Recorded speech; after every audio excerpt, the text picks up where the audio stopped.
Today we're going to take a look at Super 7 Ultimate's Thundercats Tygra, the invisible variant. This is a power from Tygra from the cartoon that is, in my opinion, very rarely used for how valuable it is. Really what he could do is he can go invisible and just walk right in and kill Mumra, and then they wouldn't have any of the problems, and then the entire show could just be about like farming or I don't know, making clothes, fashion design. So there's a lot of cool things, but he was never quite there. So maybe he's just not very good at it and he can only use it for short periods of time. You never really get into it. But in my opinion, it could make for a really cool toy. So the Thundercats or any of the Super 7 Ultimates, the packaging is really cool. It usually comes in like a plastic outside, or not plastic outside, a cardboard outside, and then in the interior you get the super cool looking sliding case. This one has some nice silver on it. It's very reflective, and then it slides open to reveal, dun dun dun dun, a figure. Although I'm not seeing him in there, I'm gonna have to trust that Super 7 did package them. I think that might. I think I might see a figure in there. It's very hard to see, but I trust Super 7's quality control that there is a figure in there. And it should be our Tiger character. So let's look around on the box. So that is what he should look like when he's not invisible, but since this one is invisible, we're just going to have to assume that is what he looks like. And now, let's open him up and just see what we could see in there. And we can, usually with these figures, I don't keep the boxes, but I'm always careful when I'm opening them. I don't know why. I'm not sure if you do the same thing, but any of like the higher end figures, I always just seem like I'm a surgeon when I'm taking them out of their boxes, versus like a Marvel Legends figure. It's like a tornado ran through the case. I'm just pulling things, cardboard's flying everywhere. So I don't know. I have no explanation for it. It's just the way I do things. And now sliding out the tray that has our favorite tiger figure. Now we'll just see what we can get in here. So there's a back piece of it. So a little case inside of a case that looks like it has his weapons. So he's got a couple different versions of the weapons back there. And so there's his sheathed weapon. And then looks like typical to Super 7, he's got some bonus heads in there. And then he's got some bonus hands. So all sorts of things that if you were able to see them, you'd be able to swap them out. And let's take a look at what the Tygra's whip things. Not quite sure. It's like not quite a cat of 9 tails, but it's maybe like a cat of 3 tails. And looks like there's 2. Oh, that's interesting. So there's the very gigantic long whip in action one, and then there's a loose one that you can maybe do some cool action poses with. So this is one that's mid whip, so you can kind of pose an action shot. And then let's get the loose one out. It looks like it's just like it's like a loose piece of plastic, kind of like a rope, but since it is a whip, you can maybe move it around, maybe get some way to make it stiff so you can kind of do your own action shots, but that's kind of cool. It's like a fishing line, so you might even be able to use it to fish. You could probably catch like Slithe with him, maybe put like a biscuit on the end of it, and Slithe will go right for it. He seems like the easiest one to catch fishing. So food for thought, or food for Slithe. So the actual figure itself has then these little ties that we have to cut off. So I've got my handy dandy X-Acto knife, not because that's the tool I prefer to use, is because I cannot find my scissors. They are here somewhere, but perhaps Mumra's latest caper, he took my scissors. Maybe his master plan for taking over is giant scissor based. Not that they're a giant pair of scissors to me, it just, to an action figure of that size, they would seem gigantic because they're almost the same height as him. So, all right, so now we've got our Tygra out. Now I could physically feel him, although I still can't see him. But let's see, or feel what he looks like. Just Super 7's always a nice, solid figure. He's here somewhere. Here. All right, there he is. Yeah, so the quality of Super 7's Ultimates is just probably some of the best figures as far as quality of plastic, and their articulation is always top notch. They're one of my favorites to use for stop motion. When you hold him up against the light, you can really see through him.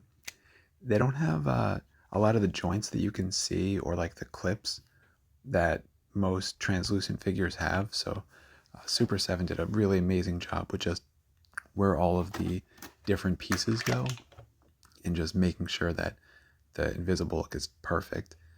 And here's his bonus head that he comes with, which is more of like the straight face versus the like the gur face that they typically hear somewhere. All right, there we go.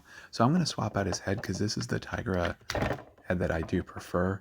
In my opinion, Tygra was never angry. He never really showed emotion. He was always just even keel, stoic. So rather than have that angry face, like, no, even mid-battle, Tygra, he kept it together.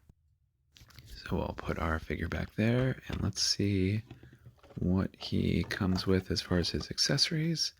So he's got his sheathed up weapon, so his whip type thing. So we will take that out, and his hands are falling. It's raining hands. Ironically, it would be raining cats and dogs, but only cat hands. So grab an umbrella. So these are his like grabbing hands. It's kind of like claws out. So we'll put that out. If he's got nails on there, so if you're fighting for him, they are claws for concern. And then he's got his holding hand for his weapon. However, they look identical. I'm not actually seeing the difference between these. So, you know, maybe they are different. They look like they're the same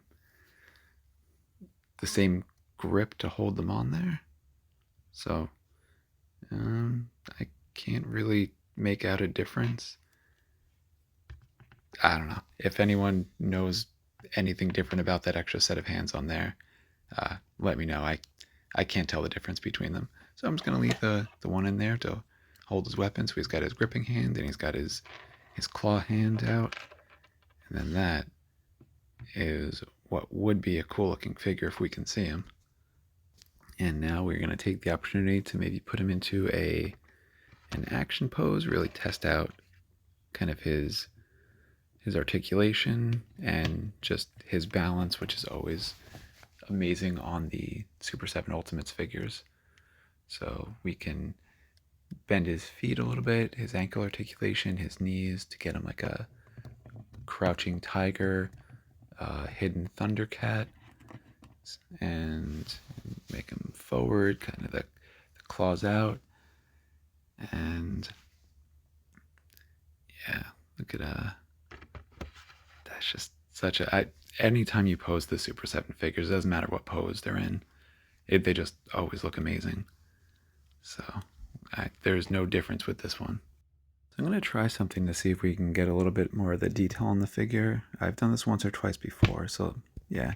So with this figure, it looks like the trick does work. You can turn him into the normal variant just with a flick of the wrist, and you can see the detail on him now and the bright coloring that we are robbed of, but just absolute every attention to detail made. And then in this version, it's all there, as we just saw. It's just you can see right through it, which is in itself pretty amazing. So if you present him with like a backlight or a light source, like, and he really shines through it, there's really nothing cooler looking than that. That's pretty amazing. And let's see how he looks with his whip in action. It's like the midair solid whip. It is gigantic. So you got to be careful who's displayed behind them because they might get a whip to the eye, which is never good. Even as a toy, you don't want a whip to the eye. Maybe pair him with some pirate figures. They might have already lost an eye. And sorry if that's offensive to pirates. And yeah, so that looks cool. It's like he's swinging it over his head. It's mid whip, so it looks like he is ready to do some action. And just to show that it should be over his shoulder, not forward. This does not quite look right, but it also takes up an absurd amount of space. So you got to clear off at least 1.5 feet for that display. And then let's try out his other whip, which is kind of the loosey-goosey one, which you can kind of hold it to his side and just have it spiraled up next to him, or if he's kind of trailing behind it, if he's running and just letting it run, but it could get caught on a branch or a root and send him flying. So I'm not sure how often he should really do that. It seems kind of dangerous. But if you're just kind of standing there with it just kind of like lying there, like he doesn't have a care in the world. He's like, I'm Tygra. I do what I want. So I probably don't have much use for this as far as display goes. I like him just with his normal sheathed one. He's just holding it, and then he's ready for action. He's not actually in action, but I do always love when these figures come with the extra accessories. So this way, for those of you out there who will use them in different ways, not the way I use them, then it's there. Something for everybody. It's very inclusive. Just gonna grab him wherever, there he is, for just another view of his profile shot, just to get the detail of that, of his chin and his nose. Just such a cool looking sculpt. Just can't get enough of this figure. So, oops, didn't see him there. Man, this invisible figures are rough, but love this figure. Thanks for watching. Enjoy. I told you this was the best place in Third Earth. Yes, thank you for inviting me. It was delicious. Was everything to your liking? Shall I get you gentlemen anything else? No, thank you. We are stuffed. Just the check, please. Very well. I will leave this with you. If you need anything, just let me know. Thank you for dining with us. This was pricier than I was expecting. Shall we split the check? Every time.